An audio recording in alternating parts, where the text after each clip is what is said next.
com um RR. Aí eu queria dar só um informezinho antes de começar a apresentação propriamente dita. É assim, esse é um pré-print e ele é um Mas assim, grandinho. RR, eu não sei se todo mundo sabe que é RR, né? Sim, são os ritmos acoplados à respiração, né? Esses ritmos respiratórios. Alguém... Não, tá bem, tá bem. RR é de ritmo respiratório, mas é ritmo Isso. respiratório na atividade do cérebro, né? Então, Isso. ritmo respiratório do LFP, no caso. Né? Tá, eu vou mutar o meu, vou ficar bem quietinho. Fui, tchau. Não, pode. Então, era isso que eu queria falar, né? Esse paper, ele é um pouquinho grande, ele tem muitas figuras, tem muita coisa para apresentar.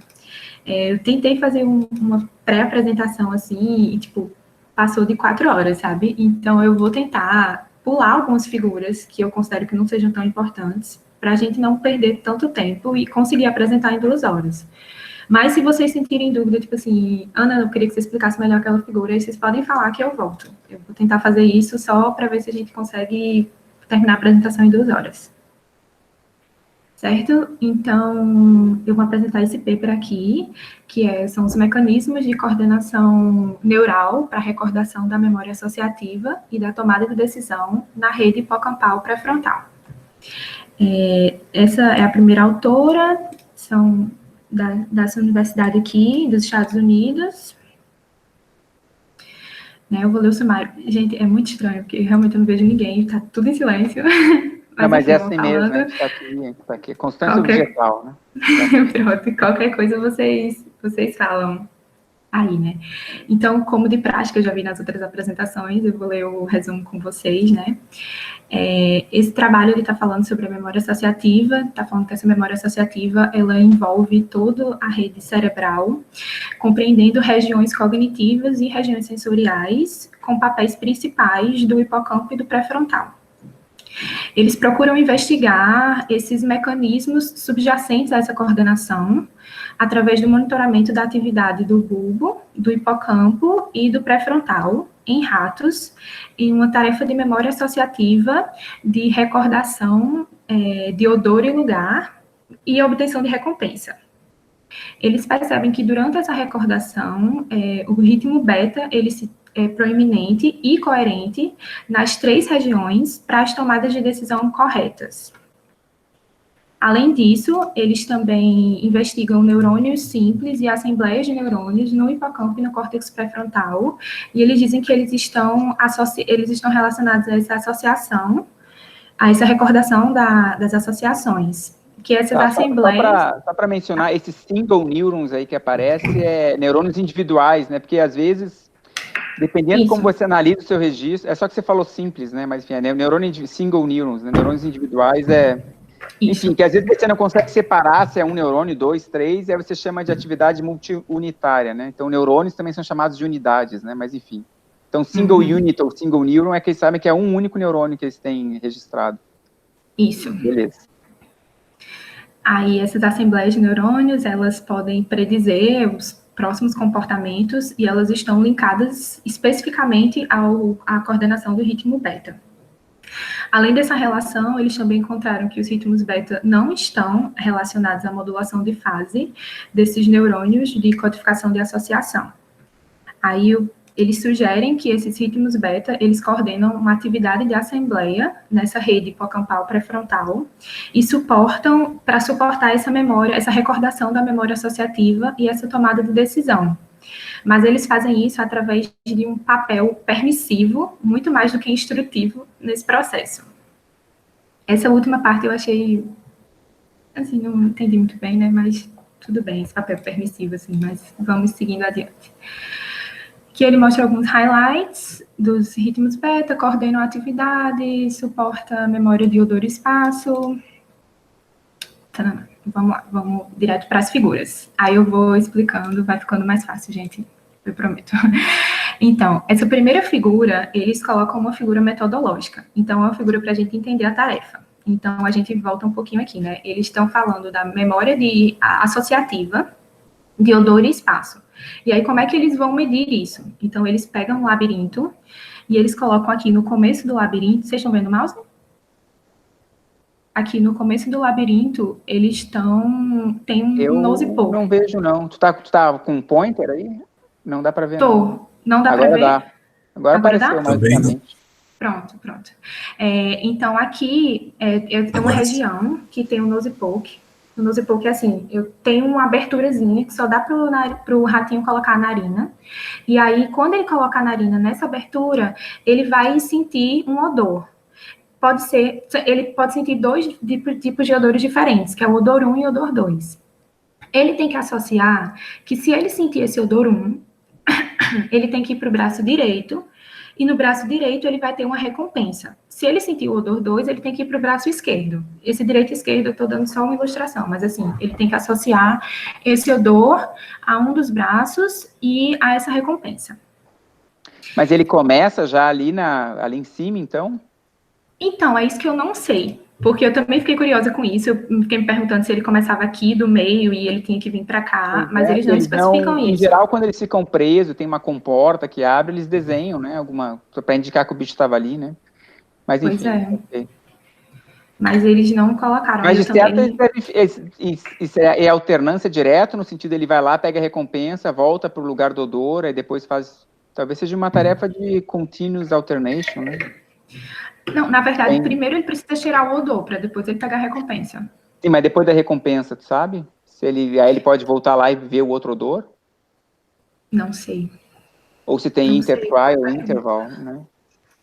Não, É beleza, verdade. mais de parte prática, né? Porque às vezes tem intertrial e interval, às vezes eles fazem essa alternância continuamente. Né? É verdade.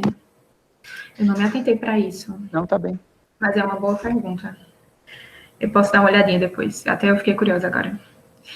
Tá, então, em geral, eles fizeram com 8 animais, só que só 2 desses animais eles registraram o RR, só para contextualizar aqui. Então, nesse gráfico B aqui, eles colocam a porcentagem de trials corretos, né? Então, assim, eles colocam o número dos animais. Esse gráfico é basicamente para mostrar que os animais, eles conseguiram aprender essa tarefa. Porque, na verdade, é o seguinte, primeiro eles pegavam os animais, primeiro eles treinavam os animais para a tarefa, depois eles faziam a cirurgia, aí eles faziam implantes de tetrodos, depois eles voltavam e faziam só alguns trials para eles recordarem, e aí eles começavam a tarefa propriamente dita, né? Aí aqui na C, eles colocam a duração no nose poke. O nose poke faz essa regiãozinha aqui que eu falei, que é a duração que o animal precisa ficar para ele poder sentir o odor. E aí ele tenta ver se tem alguma diferença entre essa duração para os trials corretos e para os trials incorretos. Acredito eu que eles tenham colocado esse gráfico mais para perguntar assim, poxa, será que o animal ele não acertou qual braço que ele deveria ir para receber a recompensa porque ele não cheirou o suficiente, ele não conseguiu discriminar esse odor? Aí eles colocaram isso aqui e perceberam que, na verdade, não. E eles falam que é pseudo-randômico, assim? Por Sim. exemplo, não vai ser 1 Sim. e o 2 alternadamente sempre, né? Imagino que deve ser 1, 2, enfim, aquela Isso. coisa. Às vezes as pessoas chamam de pseudo-randômico, porque embora seja randômico, assim, pode ser que por chance o teu protocolo caiu 90 vezes odor 1 e 10 vezes odor 2, aí tu não deixa, né?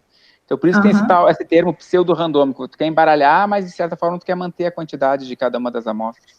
Só, mas eles dizem isso, assim.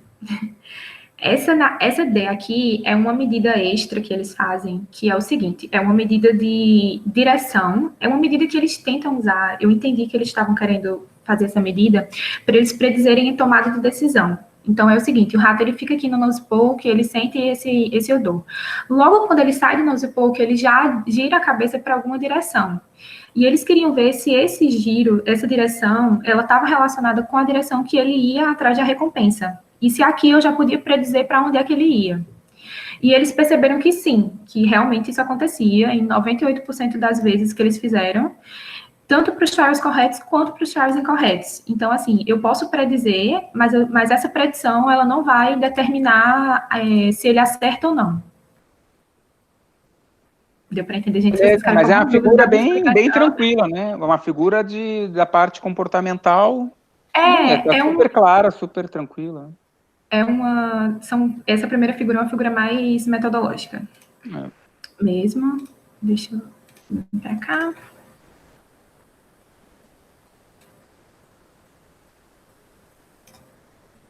Ok. Vamos lá. Aqui ele está mostrando exemplos do sinal. Então, ele está mostrando aqui as regiões. Eu achei legal essa figura porque dá para a gente visualizar bem onde é que ele estava fazendo, né? Então, aqui ele está mostrando o sinal do termopar. Aqui ele está mostrando o sinal LFP completo, o sinal bruto. Aqui ele está mostrando o sinal filtrado em beta, no hipocampo, no pré-frontal e no bulbo.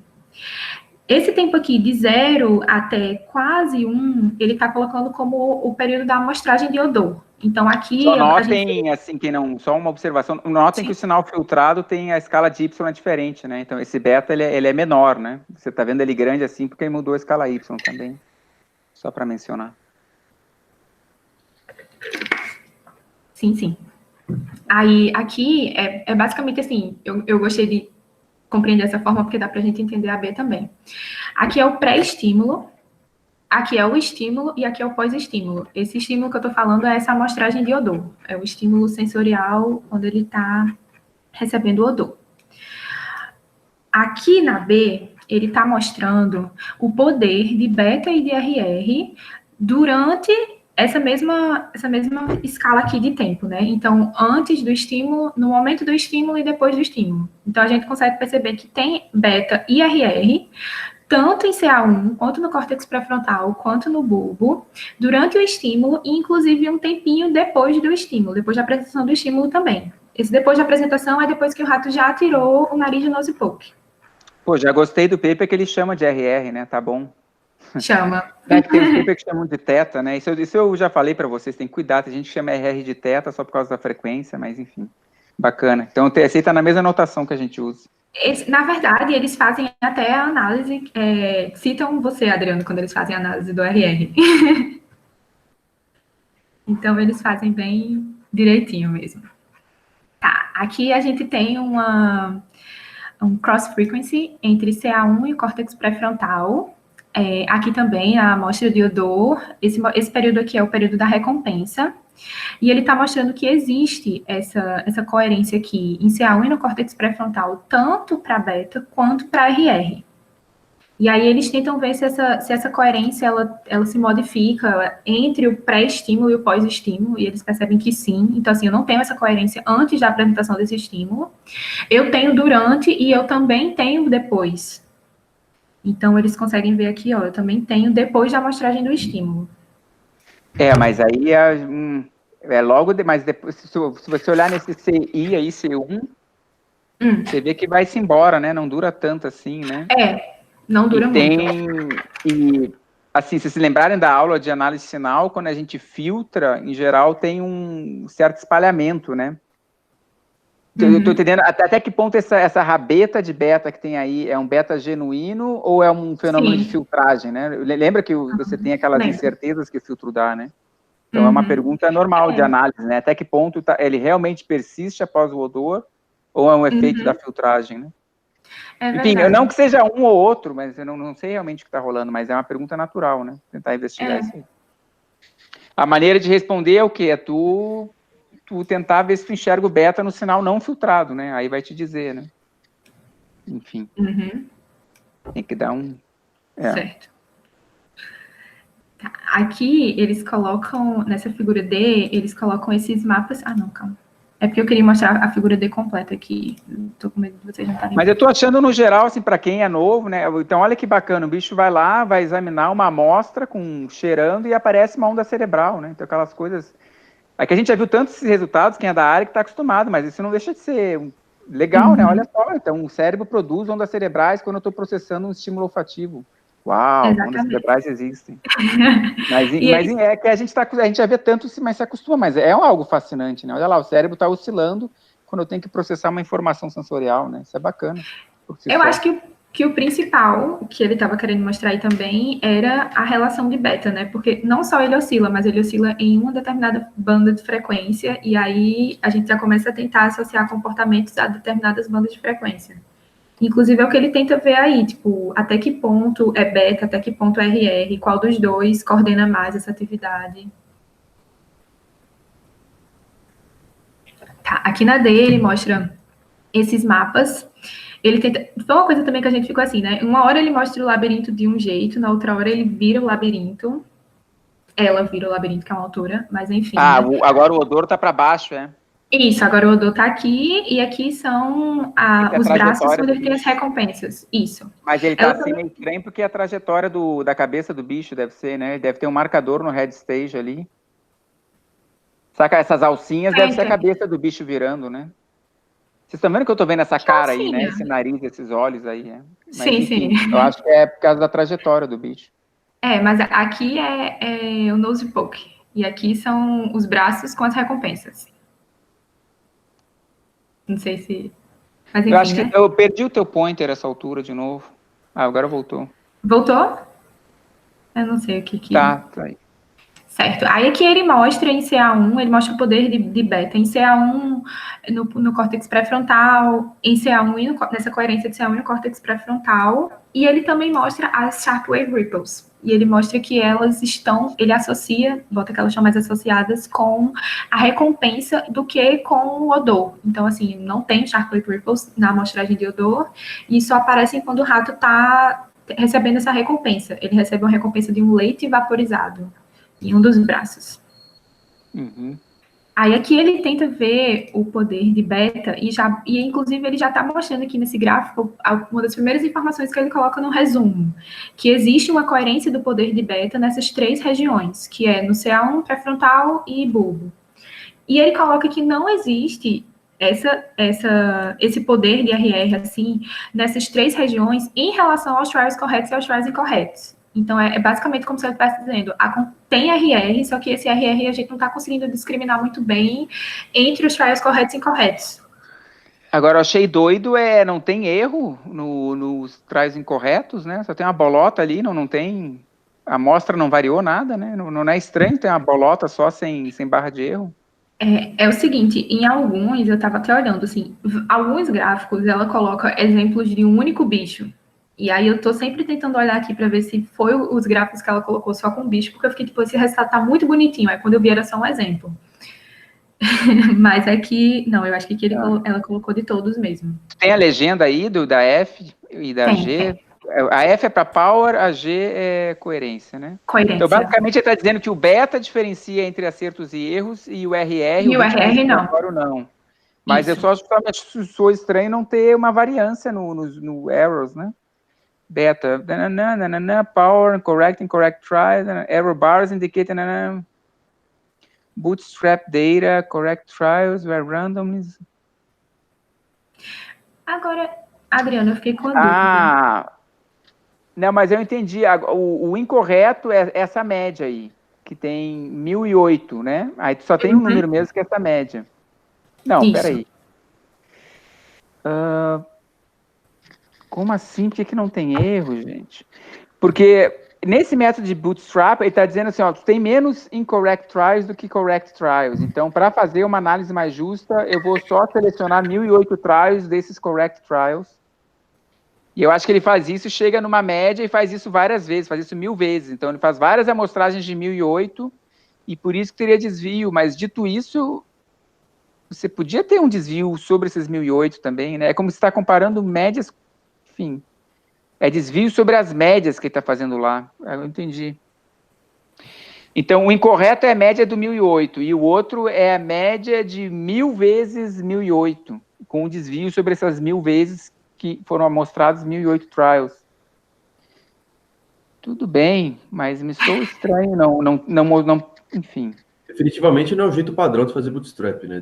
Teria que perguntar aí se ele está querendo comparar uma coisa com a outra. Pois é. Ou deixa o N aleatoriamente individual. aos grupos, né? E tudo bem que tem um N diferente, os métodos permitem lidar com isso. Exato, né? Você podia pegar a média e o desvio do 1008 e a média e o desvio do 3174, né? Mas de certo não deu, aí tem essa... Bom, não sei também, estou sendo dando uma de malvado, mas beleza. Mas entendi, então. Assim, algumas metodologias, algumas análises que ela fez, eu achei um pouco confuso também, e a explicação também é um pouco confusa. Mas a gente vai indo, vai chegar um aí que eu vou precisar tirar uma dúvida também para ver se eu entendi certo. Então, vamos com calma que a gente vai chegando. Ela não fala qual é a unidade, né, da potência. Não. Tem negativo ali, então talvez. Vocês querem que eu desça para a legenda de novo? Só um minutinho. Verdade, Não, verdade. não fala na legenda, não fala também na legenda. É bem observado, se tem negativo, ou é logaritmo, ou alguma normalização, né?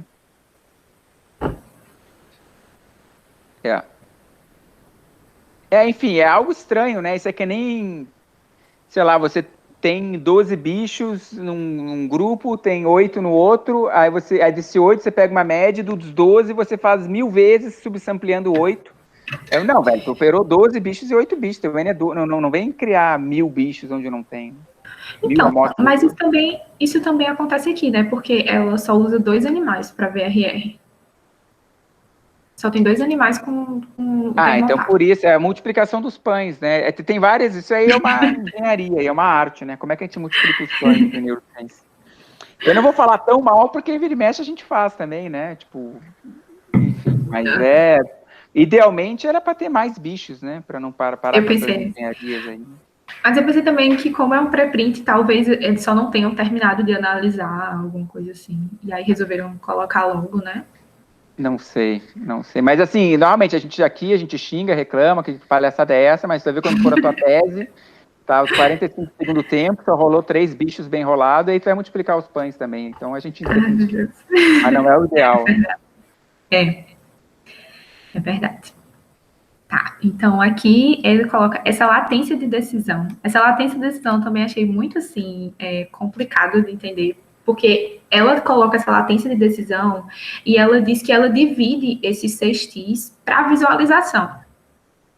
Mas eu não entendi muito bem como foi que ela fez isso, como era que ela estava dividindo essa latência de decisão. Essa latência de decisão era o momento que o animal se afastava do notebook, que ele girava a cabeça, e aí ela dividiu isso em 6. Não, eu acho que tem que, em algum lugar desse paper tem que estar bem descrito o quanto tempo o bicho demora para tomar a decisão. Então vai ter alguma definição operacional. Decisão é quando o bicho tirou o nariz do buraco, por exemplo. Isso. Em algum lugar vai ter isso aí. Aí, digamos que o bicho fez vários trials. Então, esse momento de decisão pode ter demorado de meio segundo até 8 segundos, digamos. Aí tu pega esse intervalo de meio e de 8 segundos e divide em 6 intervalos. Aí você vai pegar todos os trials que pegou no primeiro... É sextil, né? Sextil tem que ser 15% do dado, um pouco assim, 16% do dado. Enfim, então o que está vendo aí são os trials onde foi mais decision latency. Não sei se é mais rápido ou mais lento agora, né? Porque eu não sei como é que está organizado em ordem decrescente ou crescente. Mas, enfim, eu imagino que esse ponto da esquerda são os trials mais rápidos e o sexto sextil sejam os mais lentos. Aí tá mostrando que quando o bicho decide mais rápido, a coerência também tinha sido maior, né? É assim que eu estou entendendo. A menos de ver exatamente como é que seria a definição operacional de tomada de decisão deles. Mas a figura tem a mensagem muito clara, né? Existe beta, o beta ocorre quando o bicho está mostrando lá, embora esse também é argumento que um pouquinho depois ainda rola, e esse beta diferencia decisões corretas e incorretas, tanto na coerência quanto no power, e o ritmo respiratório está lá sempre e não tem esse poder preditivo quanto ao comportamento subsequente, né? Exatamente. E mais ainda, a coerência em beta prediz a velocidade da decisão, algo assim. Não, tá direitinho, a menos essa estatística meio suspeita, né? Quer dizer, o mínimo. Tá certo, deixa eu vir aqui. Então, a gente ainda até mais rápido do que eu considerava. Vamos lá. Eles botam aqui esses neurônios únicos em CA1 e no córtex pré-frontal, que eles estão associados a essa escolha seletiva durante a amostra de odor. E aí, eles trazem isso aqui, eu achei muito legal essa representação aqui. Eles trazem todas as células que foram ativadas em CA1 e no pré-frontal. Deixa eu tentar mostrar aqui para vocês. Esse gráfico é melhor vocês entenderem assim. AF... Peraí, só escolha seletiva, acho que... Isso. Não, mas eu acho que não está bem traduzido isso, não. Volta ali naquele título ali. Tá, neurônios individuais... Tá, neurônios CA1 e do pré-frontal exigem seletividade para escolha, talvez, né? Tipo assim, vão disparar só se a esquerda ou só se a direita, né? No caso, só no odor 1 ou só no odor 2? Choice selectivity during odor sampling. Tudo bem, seletividade de escolha, né? Só isso. Seria tipo a seletividade de escolha. Seria tipo, eu vou disparar quando eu estiver na apresentação desse odor, e eu vou disparar só quando eu estiver na apresentação desse outro odor. Mas como está descrito ali, não é a seletividade para amostra, seletividade para se o bicho vai para a esquerda ou para a direita, né? Porque a escolha não é esquerda ou direita, no fim das contas. Pelo menos é como eu só estou interpretando o título. Vamos ver. Entendi. Tá, entendi agora. É verdade. Entendi agora. Tá, deixa eu continuar aqui, né? Eu vou mostrando, tipo, AF, porque são as mesmas informações, só que para CA1 e para o pré-frontal. Aí, vamos só imaginando assim. Então, ele mostra que, no geral, tem 937 células ativas. Eles dividem essas células entre interneurônios e células piramidais. Entre essas células piramidais, as que respondem ao odor. E entre as que respondem ao odor, as que são seletivas ao odor. Então, ele já começa a traçar essa seletividade da escolha do odor, que eu entendido assim, basicamente para dizer que, assim, essa população, ela dispara quando eu estou na presença do odor 1 e essa população dispara quando eu estou na presença do odor 2. Mas eu acho que o resultado é como você está falando mesmo, mas então o título dele está mal, né? Porque não é escolha, é a seletividade por odor, não se o bicho vai para a esquerda ou para a direita, né? Porque, assim, depois eles tentam mostrar também essa questão da esquerda e da direita, e depois eles também fazem uma análise em cima dessa diferença desses dois odores. Beleza.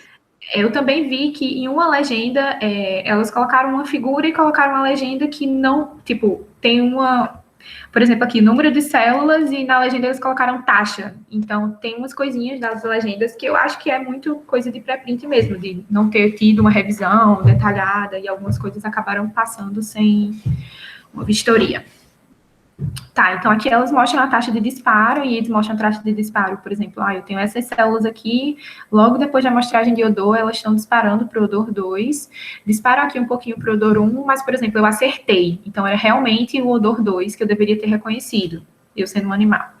E aqui eles mostram em relação aos números dos trials, para os corretos e para os incorretos em CA1, e aqui eles mostram a mesma coisa no córtex pré-frontal. Lembrando que esses gráficos aqui são exemplos, tá?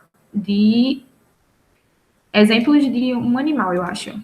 Tá, o que eu falei acho que é bobagem, né? Porque o que diz a legenda não é o que odor 1, é a resposta do odor 1 não, agora já me perdi total. Odor 1 response. O que ele chama de resposta aí? Ele está falando da resposta comportamental ou a resposta da atividade neuronal? Eu entendi que ele está falando a resposta da atividade neuronal, só que ele está confirmando essa resposta da atividade neuronal com a resposta do comportamento. Sobe ali de novo, por favor. No título? Cortando ali. Não, isso aí tá bom.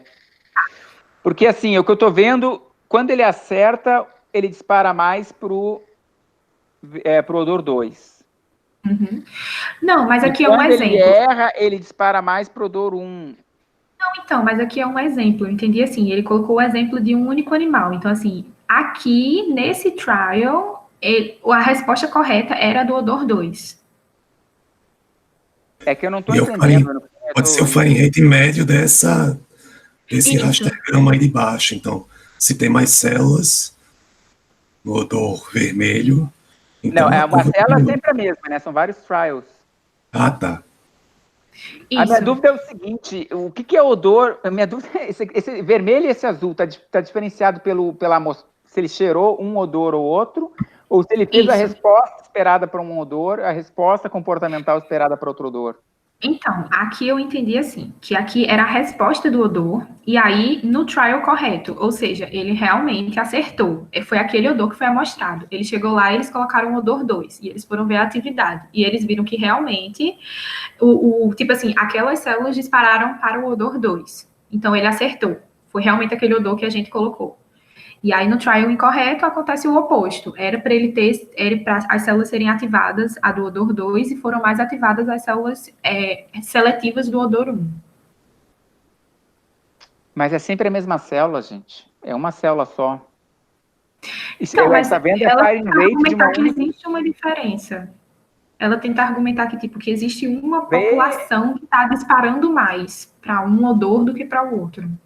Tá, e ambos acertam do one response do odor. Porque ela coloca até esse gráfico aqui, ó, que ela tá mostrando assim, ela faz essa análise desse índice. Nesse índice, assim, se eles chegam em 1, significa que eles estão disparando, estão mais relacionados com o eu tô odor. entendendo o choice no fim, né? Porque se tu olhar lá no correto, um odor indica a esquerda, outro odor indica a direita.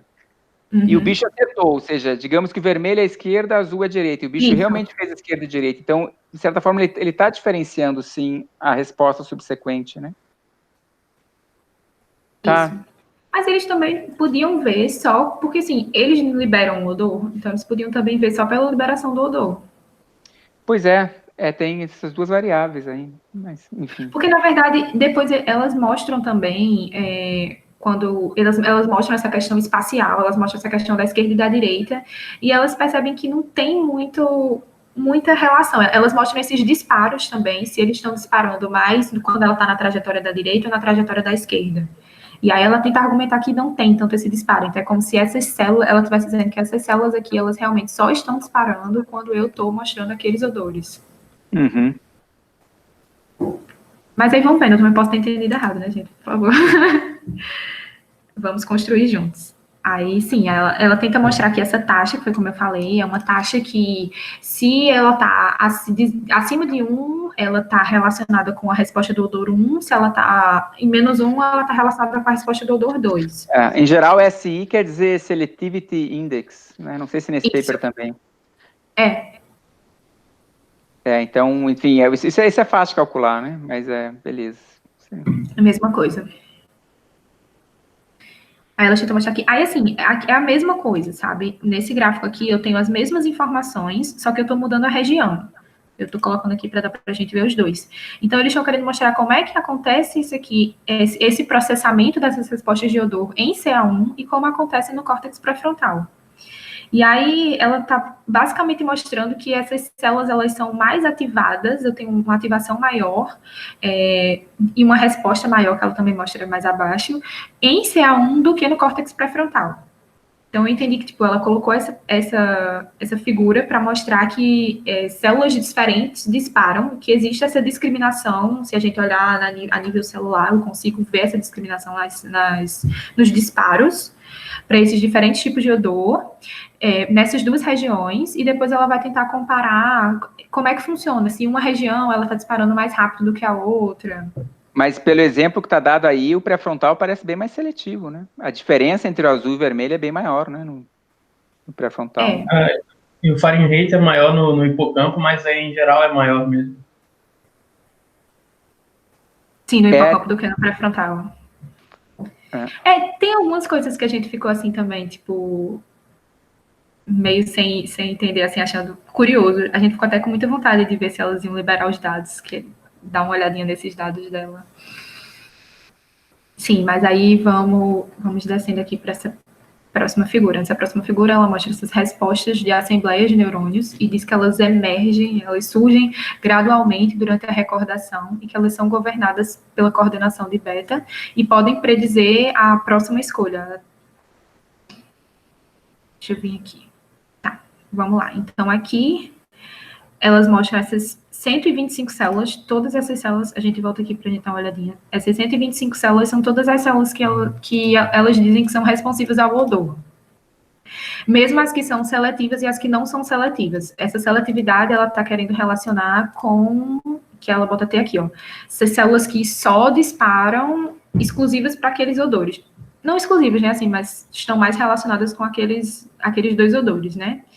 Então, ela basicamente está mostrando que nesse período, o período da amostragem de odor, todas as células que respondem ao odor, elas estão disparando. Não ao mesmo tempo, mas em todo momento elas estão disparando.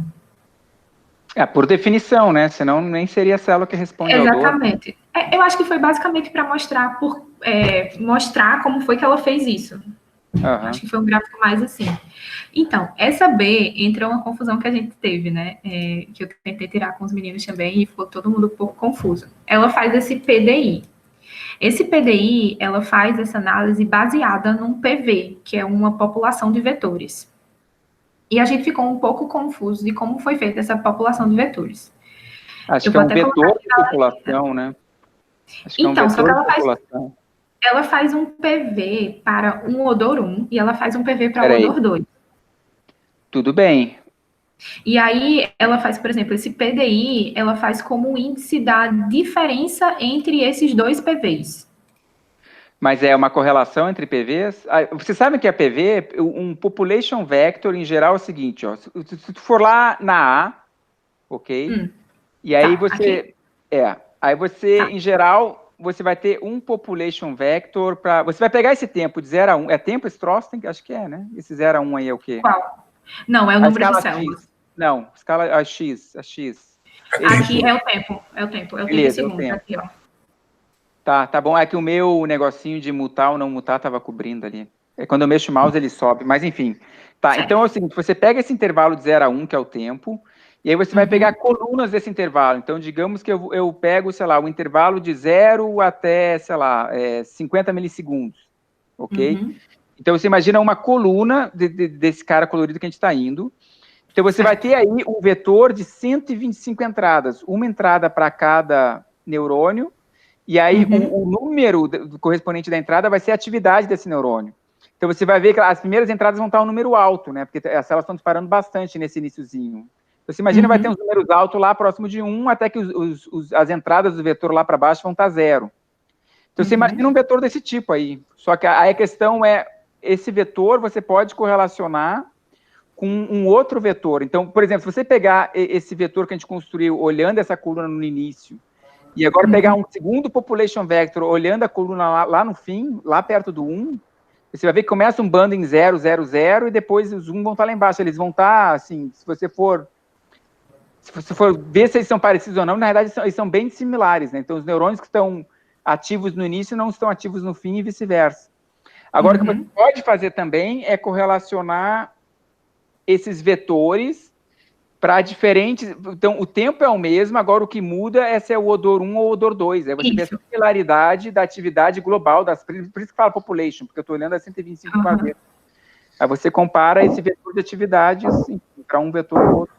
Aí tem maneiras e maneiras de comparar um vetor para ver se ele é similar ou não, né? Não sei o que eles usaram em particular. Entendi. Estão matando alguém aí, eu acho. Então, aqui de vez em quando tem umas reformas, algumas coisas assim, como tá tendo agora. Então, gente, desculpa aqui pelo barulho, eu espero que parem dentro em breve. Então, aqui eles fazem esse PDI, então, eles fazem tipo esse índice dessa diferença entre esses, na verdade eles chamam essa dissimilaridade, essa diferença entre esses dois population vectors, pro odor 1 e pro odor 2. O método deve estar, então, mas é basicamente isso, né? Você, tá vendo que está variando no tempo? Então é isso, eles binaram o tempo e viram um vetor com 125 valores, que representam a atividade de cada um dos neurônios, estão vendo se eles são parecidos ou não, né? Isso. Então, parece que no início eles são parecidos, né? Eles vão ser dissimilares lá para o fim. Logo aqui é quando eu tenho o início da amostragem de odor. É assim, eu entendi muito isso como se elas estivessem querendo mostrar assim, ó, olha, a partir daqui eu começo a discriminar qual odor eu tô apresentando. Então, aqui seria o início da discriminação. E aí ela tenta mostrar como é que funciona essa discriminação nessas duas regiões. Tá, agora inclusive, ela coloca aquela sombrinha ali, né? O traçado eu entendo, é a medida de similaridade da população para odor 1 versus odor 2. E aí aquela sombrinha lá. Eu anotei aqui, mas eu posso ir na legenda também. Então o PDI é o contrário da correlação. Tá, o intervalo de 95% de confiança.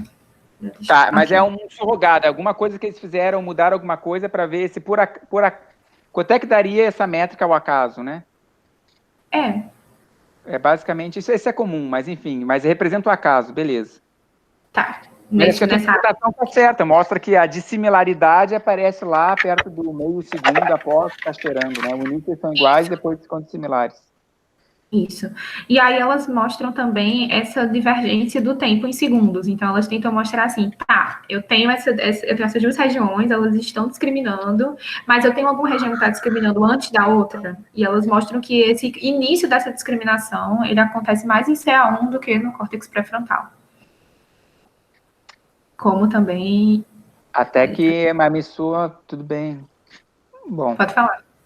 Não, acho que eu esperaria o contrário, não sei, né? Córtex pré-frontal, tu tá cheirando, tá ali na frente, até chegar em C1 tem todo um processamento. Mas beleza, uma coisa é o que tu acha, outra coisa é o que é o resultado.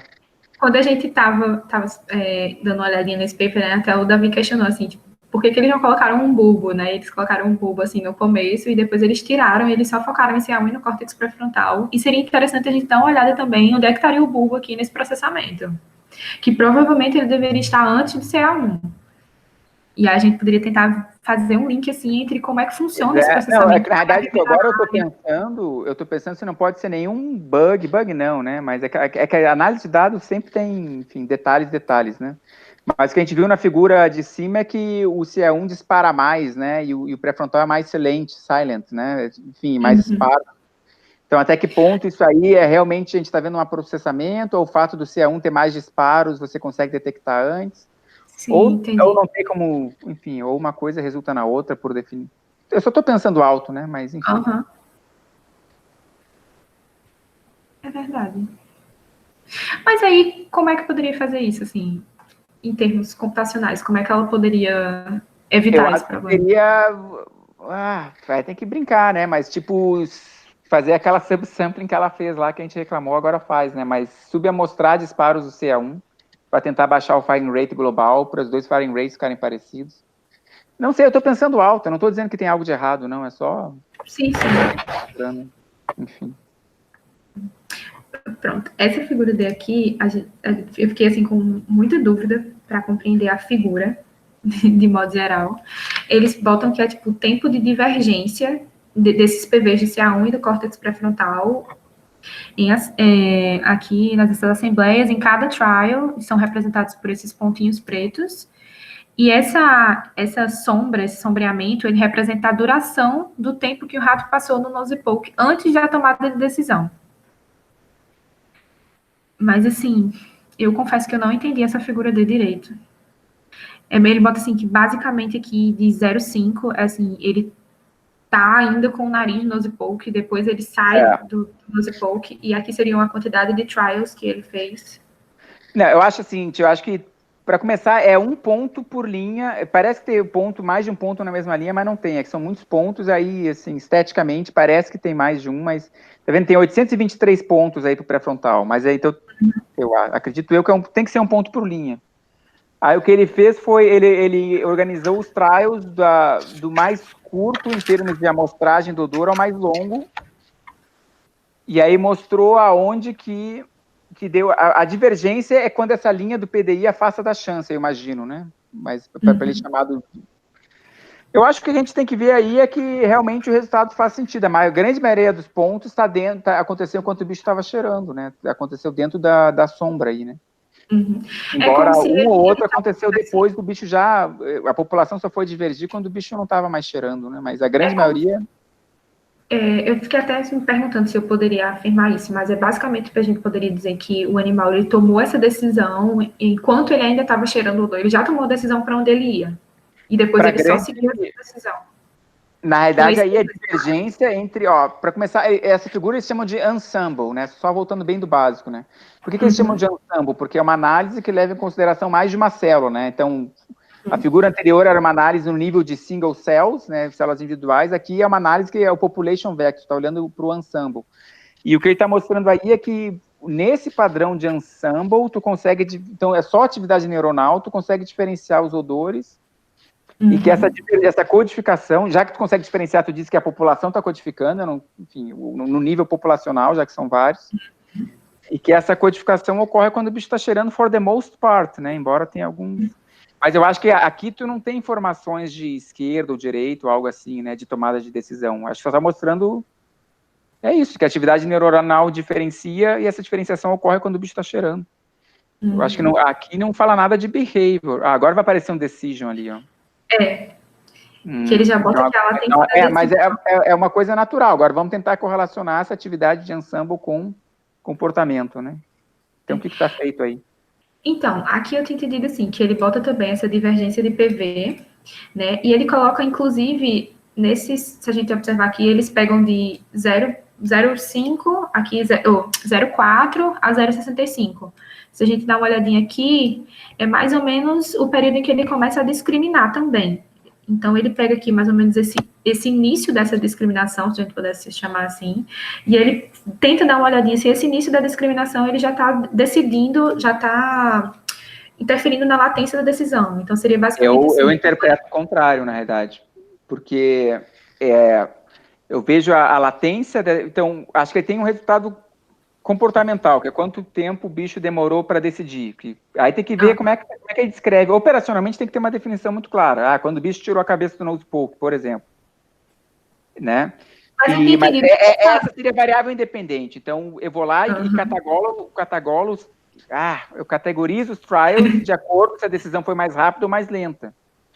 E o eixo Y, ela é uma variável, você não escolhe ela vem, tipo assim, agora considerando só os trials mais rápidos, só os mais lentos, como é que estava o divergence time, ou como é que estava... É basicamente isso, né? Então, você não está selecionando baseado no Y, você seleciona baseado no X, que é a parte comportamental. E aí, o que seria o resultado? Se a atividade da população não tem relação nenhuma com esse troço, você espera que na média ela seja a mesma, uma linha reta, mas não é. Então, você vê que... Eu acho que o 1 são decisões mais rápidas, é isso? Então, para decisões mais rápidas, a atividade neuronal também diferencia os odores mais rapidamente, né? Tá. Mas, ao mesmo tempo, tem algo que eu não estou entendendo agora. Não estou entendendo uma coisa aqui.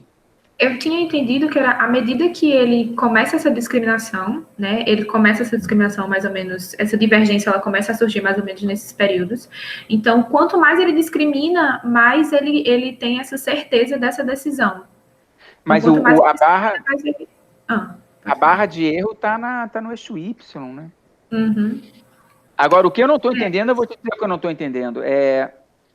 Porque a maneira como eu entendi é isso, você categoriza os trials de acordo com o comportamento e vê o resultado eletrofisiológico como é que é. E aparentemente tem uma relação. Agora, o que eu não estou entendendo é o seguinte, para você falar de divergência, você não precisa comparar odor A com odor B, odor 1 com odor 2, não sei qual é que é. Então, mas em cada trial você só tem um odor, então como é que você pode falar de divergência se é um single trial? Tá entendendo minha dúvida? Para mim... Divergir entre o A e o B. Só que, para isso, você precisa olhar vários trials para saber, enquanto que a decisão é num trial único. Então, isso que está confuso para mim. Mas, assim, eles colocam que essa decisão, eles também fazem essa divisão só para visualização. Eles dividem esses 6 para visualização, mas a decisão, realmente, ela é só uma. Na realidade, usando todos os ensaios juntos. Então, até esquecendo esse latency aí, voltando, como é que ele tem um ponto por trial? Como é que tem uma divergência por trial? A divergência não tem que comparar. Que coisa estranha. Só se tem um trial de template geral, e aí em cada trial tu vê quando ele se afasta do template. Tá entendendo? Agora eu voltei naquela. Como é que tu tem um único ponto por trial, sendo que para divergir você tem que comparar no mínimo 2 coisas, ou seja, no mínimo 2 trials? Então, acho que tem algum detalhe metodológico aí que provavelmente, sei lá, ele tem um template para odor A, um template para odor B, aí compara a atividade naquele trial contra um template que seria a média de todos os trials. Tem que ter alguma coisa assim, senão não faz muito sentido. Como é que eles iriam calcular exatamente? Enfim. Vai lá na legenda rapidinho. Quer dizer, nunca é rapidinho, mas vai lá na legenda. Vamos ver como é que ele escreve. Essa aí é a D e a E, né? D e a E. Vamos começar pela D mesmo. Deixa eu ver aqui um pouquinho. Ó, divergence time is quantified.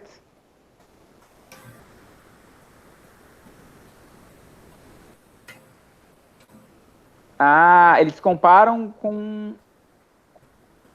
Tudo bem, eles comparam com essa amostra chafleada, né?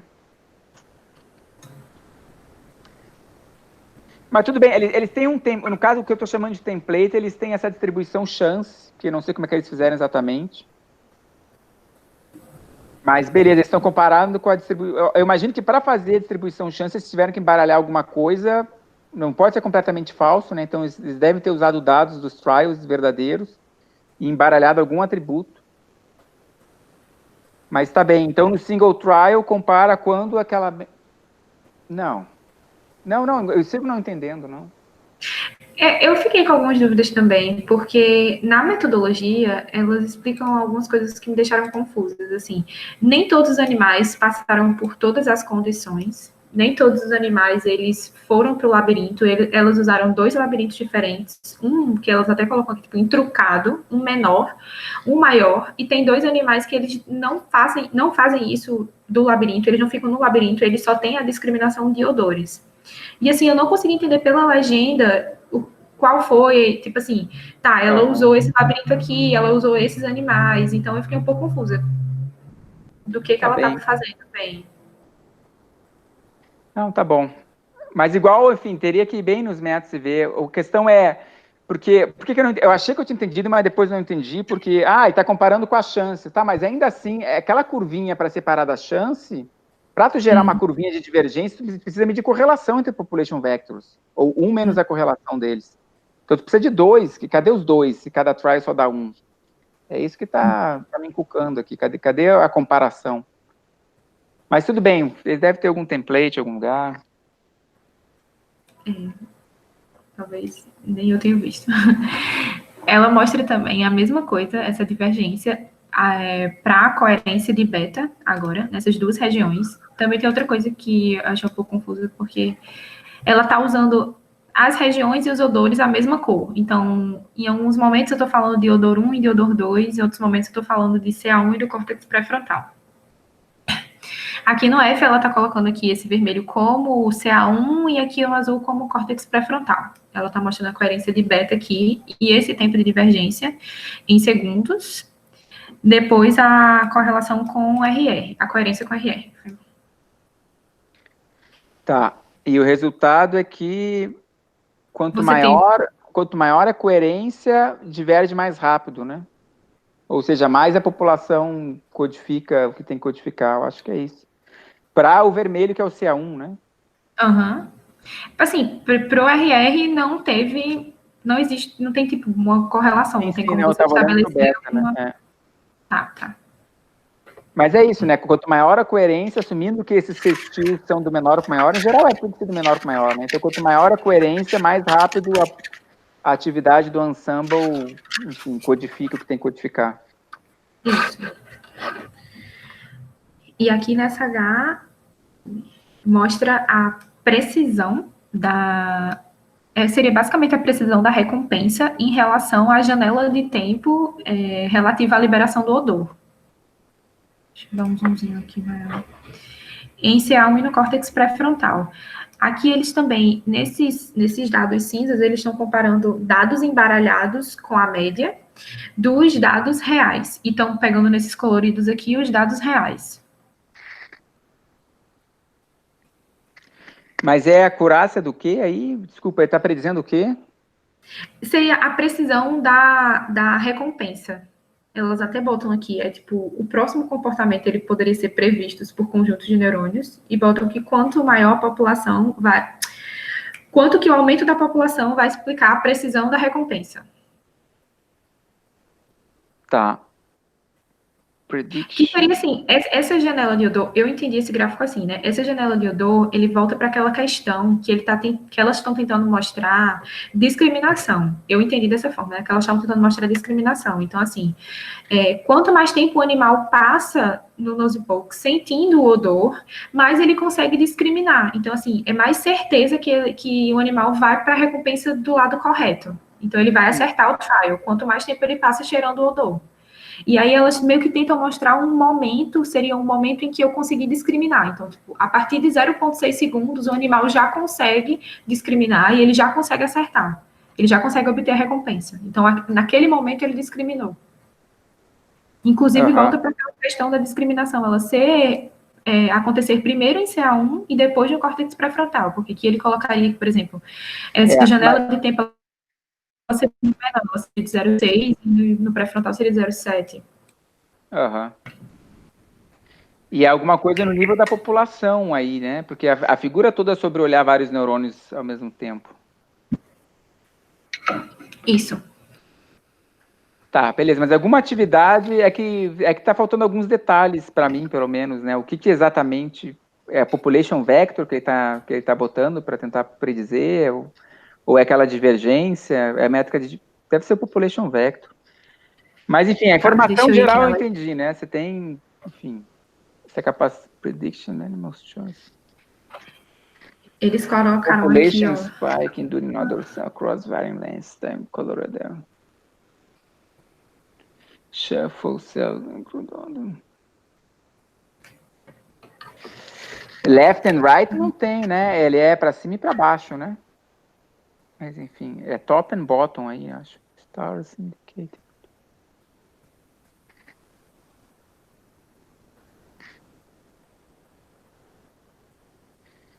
Bom, tudo bem. Não, entendi de forma geral. Assim como tudo que é paper, dá para cair mais ou menos de cabeça. Não vou. Pronto. Aí, aqui ela já começa a mostrar essa questão da esquerda e da direita. Deixa eu até pegar aqui o título e coloco assim. Essas representações de associação de odor e as representações espaciais na trajetória.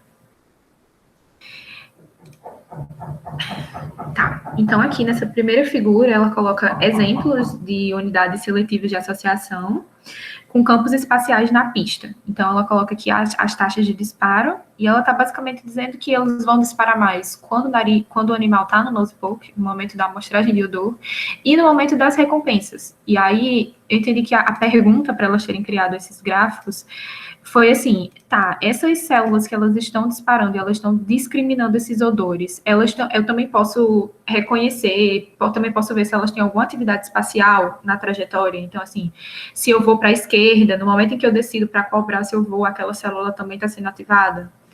E aí ela tentou responder com esses gráficos, né, com essas análises, e ela tentou mostrar aqui. Eu entendi assim, mas por favor, me corrija se eu estiver errada, se alguém tiver entendido melhor. Porque eu tô achando que eu não entendi direito. É que no hipocampo a gente tem as famosas place cells, né? As células de lugar. Então são células que disparam que o campo receptivo é uma posição do espaço, né? Os prêmio Nobel lá de 2014. Aí uma pergunta natural é, já que você está trabalhando com células de hipocampo, será que elas estão codificando unicamente o odor, a decisão, ou também tem informação espacial aí, ou não dá para saber o que é espaço, o que é odor, o que é o quê? Eu acho que é uma pergunta natural, né? E aí elas colocam aqui, por exemplo, para aqui, elas colocam o nose poke, elas colocam aqui esse T-junction, que seria basicamente aqui, e no momento da recompensa. Né? Então, assim, no momento que o rato está no nose poke, eles estão disparando e se relacionam com essa trajetória esquerda, que seria, por exemplo, onde deveria estar aquele odor. Eu acho que elas fizeram baseado naquela discriminação de odor. E aí, na recompensa, a trajetória direita. E aqui, 2 exemplos de CA1. Eu entendi que esses exemplos seriam opostos. Aqui era para ele estar disparando... Aqui era para o animal estar decidindo para a esquerda, aqui para a direita, e no córtex pré-frontal. E aí descobriram que no córtex pré-frontal isso ficava meio bagunçado. Em CA1, você... Assim, elas disparam, mas elas não conseguiram entender muito bem qual era a relação desse disparo com essa discriminação de odor. Elas até colocam, quando elas explicam esses resultados, que juntando tudo... Eu até anotei aqui, eu achei bem... Peraí, deixa eu dar uma olhada aqui. É que tem algumas formas de fazer isso. Existem essas regressões múltiplas, onde tu põe, sei lá, uma das variáveis é odor, outra variável é espaço, outra variável é, enfim. Aí você vê qual fator explicaria, não sei se é o que ela vai fazer, na verdade, mas esse tipo de coisa, uma das análises possíveis é a regressão múltipla, para ver se tem algum fator que explica mais o firing rate. Eu não sei o que ela fez exatamente. Deixa eu dar uma olhadinha. Mas são problemas comuns de neurociências, né? Você querer disentangle o que está comandando, né? O que se relacionando com o disparo da célula. Mas eles tentam mostrar aqui nessa figura, depois elas tentam mostrar também aqui a porcentagem de unidades que está disparando nos campos no campo, e aí elas tentam colocar exatamente isso. Qual a porcentagem dessas células que estão disparando no campo, elas também são responsivas ao odor, e qual porcentagem não é responsiva ao odor. E está tentando ver essa diferença. Então, elas estão mostrando que tanto em CA1 quanto no córtex pré-frontal, eu tenho células que estão respondendo ao odor e que elas estão disparando no campo. Seria basicamente para mostrar essa atividade dupla da célula, né? Aqui, na C, ela tenta mostrar essa taxa durante a corrida, e a taxa durante a amostragem de odor. a taxa durante o odor, né? Essa taxa de disparo durante a amostragem, e tá dizendo que ela está relacionada com a taxa de disparo durante a corrida. Aqui eu fiz umas colinhas para essa 5, porque eu fico um pouco de dúvida. Aqui ela está mostrando a largura desse campo espacial, que também foi outra coisa que eu fiquei na dúvida, porque elas usam dois labirintos diferentes. Então, assim, eu não sei para qual dos dois labirintos ela fez essa análise aqui, mas ela mostra que não houve diferença na resposta em relação à largura do tempo, em relação à largura do campo. Eu fiquei me perguntando se tinha alguma coisa a ver com esse labirinto truncado, esse labirinto menor e esse labirinto maior, e ela tentou ver se talvez essa diferença entre esse tamanho desses labirintos pudesse ter a ver com alguma coisa da resposta, sei lá, dele ter uma resposta espacial se o labirinto é menor e dele não ter essa resposta espacial se o labirinto for maior, se o labirinto maior, enfim. Né? Tá mostrando que não houve diferença na resposta em relação à largura do campo. Mas no fim a conclusão é que são células, enfim, elas fazem odor e são place cells também, né? Não tem muita diferença, pelo que eu vejo. Exatamente. Basicamente, é isso que eu tô falando. Ela traz muitos gráficos, basicamente com a mesma informação. Uhum. E ela tenta mostrar essa mesma informação de várias formas diferentes. Então, às vezes, fica um pouco cansativo, porque é basicamente fazendo uma outra análise para mostrar o mesmo fenômeno. Aqui elas também botam que essas unidades seletivas de associação não tiveram maior probabilidade de disparar durante a trajetória correspondente e durante a trajetória não correspondente. Eu também entendi nessa parte que ela estava querendo mostrar assim, essas células, elas também disparam para lugar, mas elas não necessariamente estão disparando só nas trajetórias seletivas em comparação com as trajetórias não seletivas. Aí elas botam aqui tanto para a direita, para a esquerda, para a associação de odor 1, para a associação do odor 2. Esses scores da seletividade da trajetória também mostra que não houve diferença. Ela tenta mostrar essa probabilidade do sucesso da decodificação em relação aos quantis da pista. Também mostra que eu tenho uma diferença aqui nessa decodificação nos primeiros quantis, e ela até explica nos resultados que essa decodificação também poderia ter muito a ver com o fato de que logo no primeiro quantil o rato estava mais próximo do odor, o nariz dele estava mais próximo do odor. Também fiquei me perguntando se existia algum vazamento desse odor depois, né? Até que ponto eles conseguiam controlar com esse nose poke. Pois é. E talvez por isso que tenha dado esse resultado aqui, dessa probabilidade de decodificação, o rato ainda estava com algum vestígio do odor que ele tinha cheirado. E ela coloca assim, 2 exemplos aqui. Nesse outro exemplo, tem em todos os quantis, nesse exemplo aqui só tem no primeiro quantil. E aí, no final, ela faz um resumão assim, que, tipo, isso acontece, mas ela não sabe explicar muito bem como é que isso acontece e qual a relação que tem com... Que título que ela deu para essa figura? O título que ela deu aqui foi... Deixa eu ver se em geral, o título é um punchline, né? É uma aqui, mensagem. ela coloca as representações. Ela só coloca assim, as representações das associações de odor e as representações espaciais na pista. O título... Não... Odor não, é só... Pois é, esse título não é punchline, né? Ele é mais... Mas aí, quando ela vai explicar os resultados, ela coloca um título melhor. Ela coloca que a atividade do período de recuperação é distinta da atividade espacial. Que ela poderia ter colocado nessa figura também, que ficaria mais... fácil de já compreender, né? Então, assim, é basicamente isso. Ela está mostrando que ela faz várias análises diferentes para ela estar mostrando que existe essa relação, mas que essa relação ela não está muito relacionada com a recuperação da memória. E que... eu vou acabar muito antes do esperado. Mas isso é bom. Já está na última figura. Agora voltou a olhar para as ondas. Depois ela sentiu falta de oscilações nessa outra figura aí. Mas isso, ela vai fez acabar com oscilações. Vai acabar com oscilações. É porque elas colocaram muita coisa. Tem muita coisa do comportamento, desse comportamento que elas fizeram que dá para analisar, né? Então, elas focaram bem nisso, tá? Elas colocam esse phase lock de CA1 e do córtex pré-frontal para beta e para os ritmos respiratórios durante a recordação. Então, ela volta para o título, ela termina, a última figura é o título do trabalho, né? Basicamente. Assim, por isso que eu também estou me perguntando, a gente estava se perguntando também, né, quando eu apresentei para os meninos o Joseph, o Davi e a Belinha, que também estão trabalhando com a RR, se elas não têm ainda alguns dados que elas ainda vão soltar, se essas análises elas não estão só no começo, porque tem várias coisas que a gente ficou se perguntando, assim, com várias interrogações em relação a esses dados dela, por que elas não colocaram nada do bulbo? Pois Enfim. é, verdade, né? Tinha um bulbo, né? Tinha um bulbo, assim, pô, não colocaram, não quiseram fazer essa relação, né? E a gente ficou até falando, nossa, será que se elas liberarem esses dados, a gente consegue dar uma olhadinha no bulbo, consegue tentar ver como é que tá funcionando essa circuitaria? Sim, vamos voltando aqui para a figura, né? Então, ela coloca aqui, né, o CA1, tá. Então, aqui, primeiro, elas colocam essa fase de beta, né, a porcentagem dos spikes, aí elas colocam que existe uma preferência de fase para beta, que existe também uma preferência de fase para o RR, só que essa preferência, ela só acontece em CA1, ela não acontece no córtex pré-frontal. Peraí, onde é que tá isso? Aqui. Beta e RR apresentam preferência de fase em CA1. Ah, não, peraí. Aqui, preferência de fase é neurônio, né? O RR e o beta, eles têm fases, né? Por Isso. fase é só se é pico, se é fundo, se é descendente, se é ascendente. Tá, aí no lado esquerdo são as preferências para o beta, no lado direito as preferências para respiração, ritmo respiratório. Isso. Aí na primeira coluna mostra o neurônio lá, né? Uhum.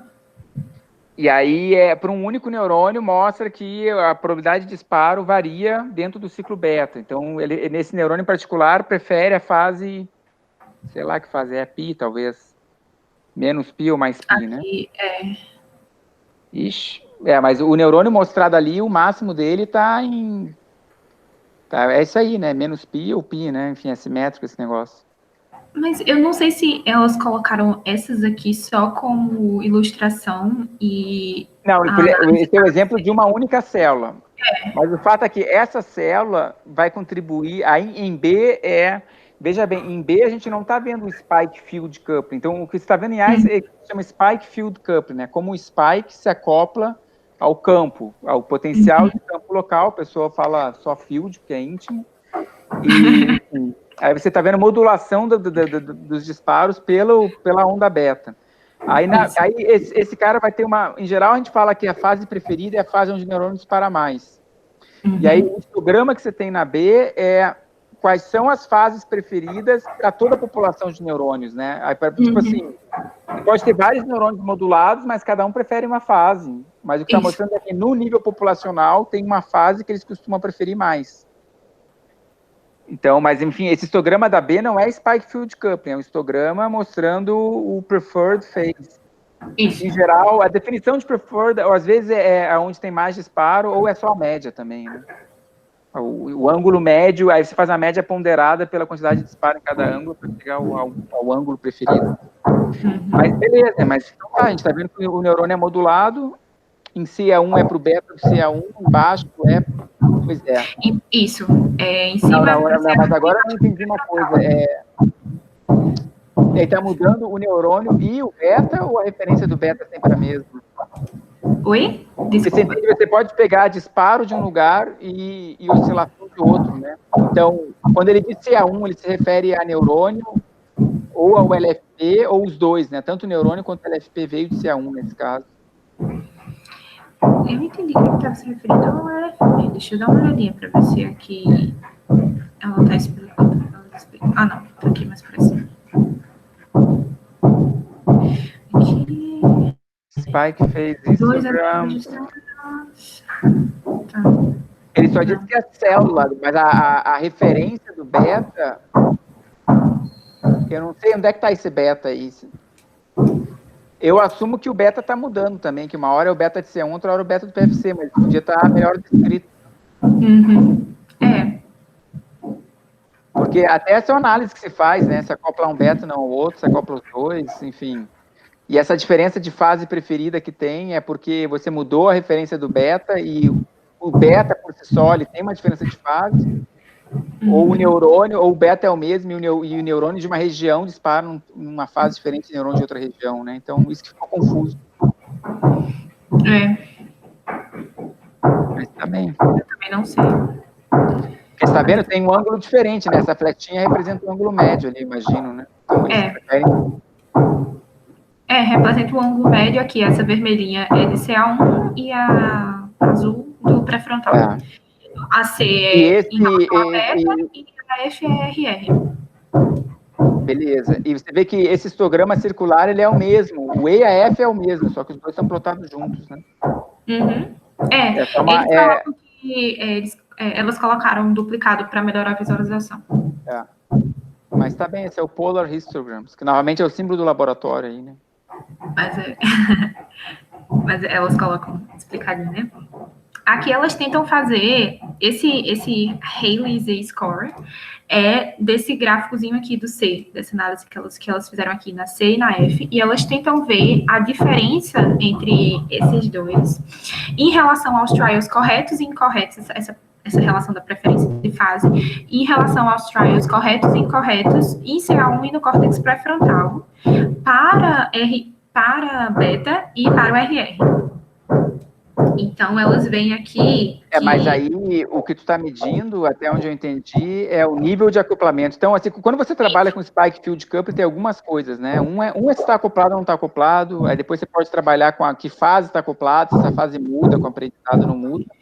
E uma outra métrica que faz é o quão acoplado está, né? Você pode imaginar que tem dois neurônios que preferem a mesma fase, mas um é muito mais modulado, né? Está muito mais concentrado ao redor da fase preferida.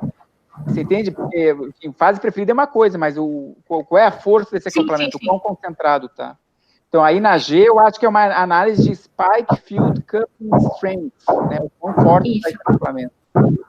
E mostra que é bacana, porque quanto mais modulado está, diferencia certo e errado. Isso é bem bacana. Exatamente. E aí elas mostram que existe essa diferenciação ela acontece em CA1 de beta. Então, não tem no pré-frontal. E, assim, existe essa diferença, mas para o RR, inclusive, eu achei interessante esse resultado, porque elas colocam exatamente o oposto, né? Elas colocam que o incorreto, para os trials incorretos está muito maior do que para os trials corretos. Mas também mostra que, estatisticamente, não teve diferença significativa. Mas então... é ruim. Quando é assim, é muito mal, né? Porque se não é assim, você olha... eles têm que ser... Uma bolota tem que estar do lado da outra. Exatamente. Tipo essa aqui do pré-frontal, que estão bem coladinhos aqui. Aumentando o N, é mais fácil de aparecer significância do que permanecer SMS aí. Então, também tem isso que eu fiquei me perguntando, porque são só 2 animais. Ela só viu 2 animais. Um RR de 2 animais. Então, assim, será que ela consegue fazer toda essa análise, assim, só com 2 animais? Tem que ver onde é que está vindo esse erro, exatamente. Deve ser no nível de neurônio aí. Sim, mas é o calcanhar de Aquiles, pelo visto. A quantidade... Eu vi isso também. Porque, inclusive, assim, muita coisa que elas estão comparando, elas estão fazendo essa comparação de beta com RR, mas, assim, tem 6 bichos que ela... Na real, eu acho que seriam 8 bichos que ela tá vendo com beta e 2 com RR. E aí eu também não sei até que ponto também... Será que esses 2 animais que ela tá vendo com RR, eles também tiveram um comportamento tão bom quanto os outros 6 animais? Porque, às vezes, também tem isso, quando a gente dá uma olhada pro comportamento... Então, eu não sei. Às vezes, esses trials corretos e incorretos, se fosse dar uma olhadinha nesses animais antes, quando eles estavam na modelagem, será que eles estavam tão bonitinhos assim, o comportamento deles estava tão bonzinho assim? Porque a gente sempre sabe que tem uns animais que são mais espertinhos que os outros, né? E aí, seria interessante dar uma olhada nisso também. Enfim, aqui elas mostram a porcentagem das células que dispararam, né? Que dispararam, não, desculpa. A porcentagem das células que estão acopladas. E aqui do outro lado... A grande maioria, você vê como a RR acopla muito mais, né? Exatamente. Inclusive em CA1 e no pré-frontal em relação à beta, né?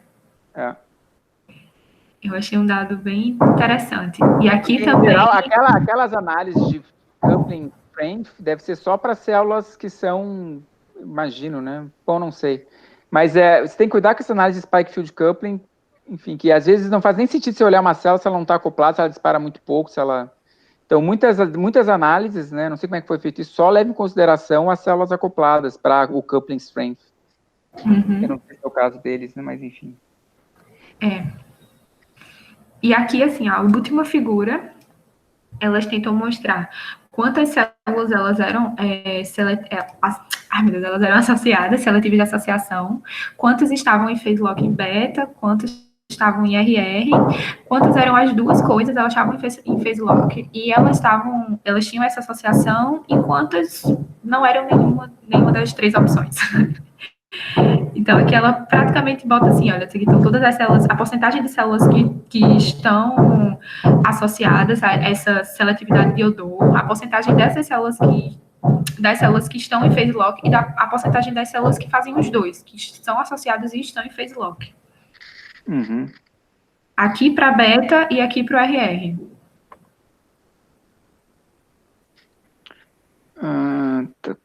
E aí é quando ela vem com aquela última linha do resumo, que ela coloca assim, então, beta, ela ajuda, mas tem um papel mais mais permissivo, e aí veio que eu fiquei me perguntando assim, como seria esse papel mais permissivo, né? Que é quando ela tenta, não sei o que ela tá chamando de permissivo. Aí foi quando eu achei meio assim, mas eu acho, particularmente, eu gostei muito da forma como ela fez os experimentos. Achei muito, muito bem feitos os experimentos. Eu acho que por ser um pré-print, ela ainda está analisando muita coisa. E eu acho que ela tem muita coisa também que ela pode analisar. E, no geral, eu achei bem interessante. Vamos voltar lá no abstract para ver se o que a gente viu bate, então, o que ela escreveu. Daí a gente encerra. Beleza. Deixa eu só... Nossa, vocês estão ouvindo essa barulheira aqui, gente? Foi mal, mas... Qual é que é o título mesmo? Vamos voltar no título, vamos ver se bate. Isso é um exercício que eu costumo fazer, né? Depois que tu lê o paper, tá? Deixa eu ver se... Enfim.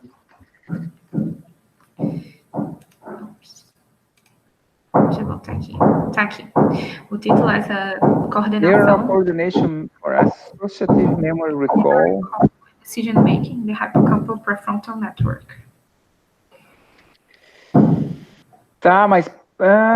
tudo bem, Associative Memory Recall, mas aonde? Associative Memory Recall... Tá, é que, na verdade, no trabalho não é dissociado, né? O que é Decision Making, o que é Memory Recall, né? Não tem, assim, essa figura Decision Making, essa figura é Memory Recall, né? Então, eu entendi que essa figura da D, que ela coloca aqui, essa primeira figura da metodologia, que ela coloca essa direção da cabeça, é o que ela está chamando de tomada de decisão. É basicamente isso aqui, na hora que o animal sai, o giro da cabeça, eu já estou podendo dizer para onde ele vai. Então, ele já tomou aquela decisão do que queria fazer. E eu acho que é aqui que ela está chamando tomada de decisão. E o Memory Recall é o quê, hein? A tarefa. Esse memory Recall é assim, o animal já aprendeu que o odor 1 está associado à recompensa em um lado do braço e o odor 2 em um outro lado. Então, essa seria a recordação da memória de associação de odor e lugar. Eu entendo isso. Associação, odor, lugar, eu entendo. Por que se chama memória associativa? Bem, agora eu só não entendo se está claro, porque em geral no cérebro é tudo embaralhado, né? Nós, humanos, vamos lá e chamamos de memória, de recall, de decision making, mas a gente está catalogando dessa forma. O que eu só fiquei pensando aqui é se tem elementos muito claros ou não no trabalho para você diferenciar o que é decision making, o que é memory recall de forma operacional. Mas eu concordo que, sim, isso é uma memória associativa, associar um com esquerda, dois com direita. Isso é tipo memória associativa. E a decision maker é decidir, vou para a esquerda, vou para a direita, mas, enfim, meu ponto é, mas será que a gente tem elementos para diferenciar o que seria... Porque para mim é tudo misturado, né? Tu faz o recall e decide, às vezes não dá para separar mesmo. E assim, e ainda tem outra coisa, né? Que o animal, essa é uma memória que está envolvendo recompensa. Então, assim, o animal, elas deixam o animal privados, né, de comida. Então, assim, o animal chega ali, eu imagino que esses processos sejam muito rápidos, porque ele está com muita vontade de ir para aquela recompensa. Então, assim, eu não sei como foi que elas conseguiram fazer esse detalhe, assim, mais fino, porque cara, o animal tá ali doido para comer, então ele vai, cheirou aquele odor, entendeu aquele odor, ele já vai correr para ir para a recompensa. Então esses processos, eles são muito rápidos. Vamos ver os highlights antes do ápice, na real. Highlights, tá? Beta, coordena, tá, isso é verdade, apareceu um beta bonitão e apareceu em tudo que é lugar. Então essa primeira frase a gente concorda. Isso. Beta coordinates suporta decisões accurate memory recall. Isso está certo porque tu tinha uma beta coordination, eu estou lendo como coerência, né? Então, a beta coordenação da ideia de mais de um, né? Tu tem algo coordenado entre mais de alguma coisa. Então, acho que por beta coordination está falando da coerência em beta e realmente tinha uma relação entre coerência em beta e acertar ou errar, ou coisa e tal, né? Então, beleza. Dos trials corretos e incorretos. Aí depois fala que tanto neurônios individuais, que foi uma figura, quanto population vector, eles diferenciam as escolhas e os odores. Tá bem? Tinha uma figura para cada um, tinha uma figura para single units e uma figura para ensembles. Então, não, acho que tá certinho esse highlights aí, né? Agora, esse último aí que eu já boiei, né? Então, foi esse último que ela coloca também aqui, ela termina um resumo aqui, que eu achei complicado de dizer, assim, um papel permissivo melhor do que um papel instrutivo. Cara, o que seria um papel permissivo e um papel instrutivo de uma oscilação? Eu achei complicado assim, ela determinar dessa forma. Permissive, e aí, só que essa conclusão veio da figura do Spike Field Coupling, né? De alguma forma. Essa aí eu boiei um pouco. Como é que aquela análise de Spike Field Coupling, eu não sei o que é permissivo direito, né? Que permite, né? Permite a coordenação. Bom, tudo bem. É só essa última aí, que eu não estou dizendo que está errado, mas eu não... Eu posso ter dormido um pouco. Mas não entendi diretamente como é que saiu essa conclusão aí. Mas eu também, fiquei meio assim. Tá bem, não sei se alguém tem mais comentários. Vocês estão aí, então, né? Tô vendo. Gente, eu vou desligar meu microfone, então, porque a barulheira aqui tá grande. Mas tá bem, gente. Tem alguém comigo aí, só para eu dar tchau? Tem. E aí? Beleza. Muito bom. Tá. Próximo, a Brian se ofereceu aí para apresentar. Vai apresentar um pré-print e vai ser meia hora mais cedo, 9h30. Beleza? Tá bom, tem que ver com o Pavão ali que a gente se encontra antes para trabalhar no troço. Mas aí eu e o Pavão a gente se encontra mais cedo, então. Beleza. A gente conversa aí. Então Obrigado, tá, galera. valeu. Obrigado, Ana. Tchau, gente. Valeu. Tchau. Falou. Tchau, tchau. Abraço.